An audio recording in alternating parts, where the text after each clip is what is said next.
Welcome to A Spiritual Remedy, where we explore the intersection between spirituality and recovery, and we offer tools to help you uncover and live your best life, one that's guided by clarity, by connection, and joy. I'm Sunshine Saye, and today we're going to dive into a topic that often brings up questions and debates. And that topic is anonymity.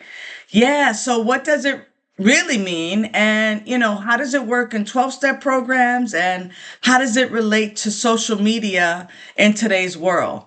So, if you are in recovery or walking alongside someone who's in recovery, understanding anonymity is going to bring you clarity and freedom. So let's dive in. What is anonymity? Well, in the context of 12-step programs, it's both a spiritual principle and a practical guideline.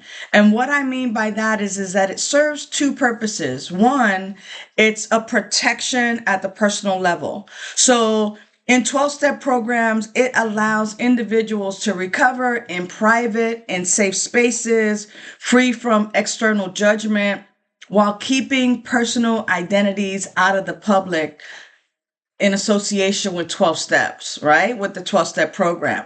Now, it also is a protection at the group level. And what I mean by that is it upholds the principle that no single person represents the entire program.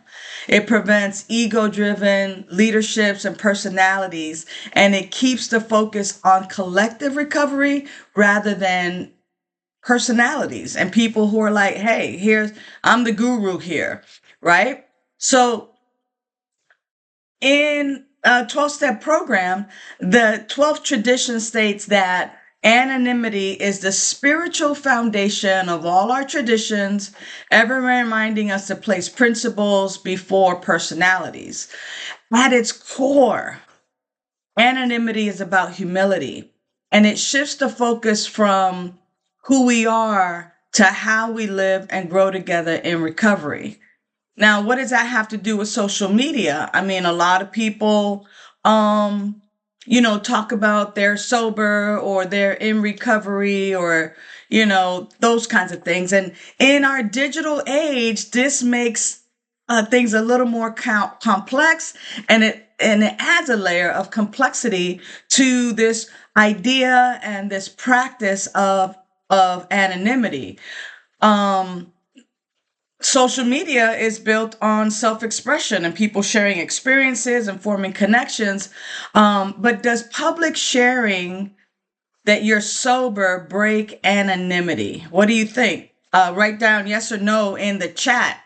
Does public sharing about your sobriety break anonymity? So here's a couple of key distinctions in my humble opinion. Here we go. If you share your personal journey and you say, I'm sober and this is how I live my life, you're outing yourself, but you're not violating the principle of anonymity. And the difference is this.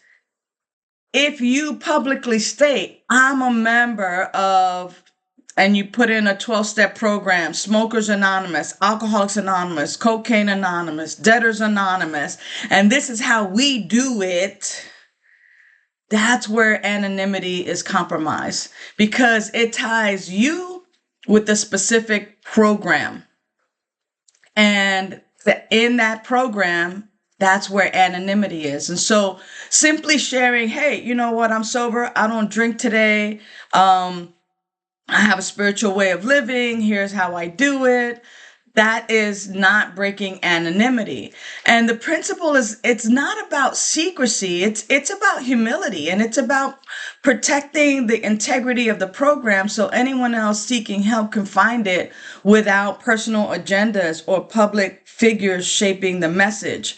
It's also so that, let's say I would say, hey, I'm abstinent from such and such because I'm in this such and such anonymous program, and then I relapse, right? Then like, oh man, that doesn't work. And people who might identify with me may not even give themselves an opportunity to experience that specific program because they saw me or someone that they know who was out. Oh yeah, I got sober through such and such a program, or I got abstinence through such and such a program, or my weight looks good because I was in such and such anonymous program, right? And if I gain the weight back, it's like, oh yeah, that food anonymous program doesn't work, and that's breaking anonymity, right? So the short answer is sharing your sobriety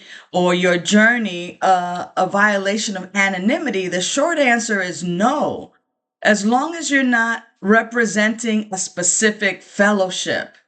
Many people, many of us in recovery, we openly discuss our sobriety and we offer hope and support and we offer fellowship. The real question is, what is your intention? What's your intention? Um, Sharing your journey helps other people break the stigma and it creates a path for others who are struggling to approach you and ask you, hey, what are you doing? And one on one, you can then say, I belong to this specific 12-step program and here's what's helped me.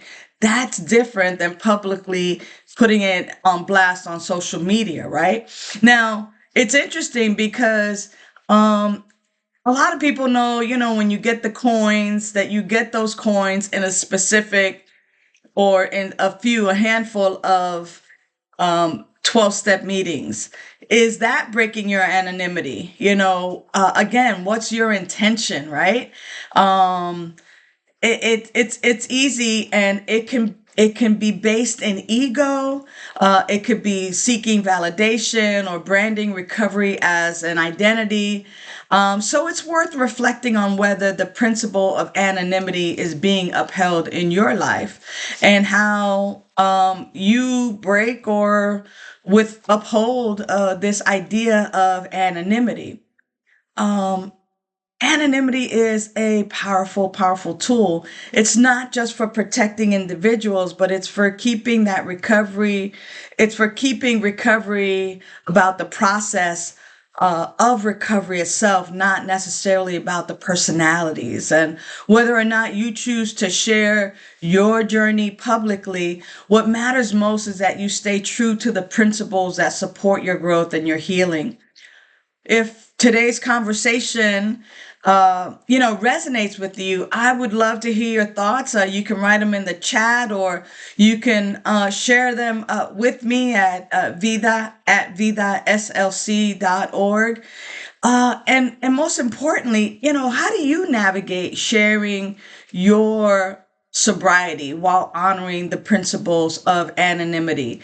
It would be lovely to hear from you how you do that. And I would love to continue this conversation. We can get a Zoom going and just kind of connect. At Vida Spiritual Learning Center, we empower individuals in recovery through spiritual education and through practice. And it helps us all move beyond addiction into a life of purpose, into a life of peace, of fulfillment, and of joy. So, until the next time, stay inspired and know that you are not alone on this journey. Reach out to me. I'm here for you. Bye for now.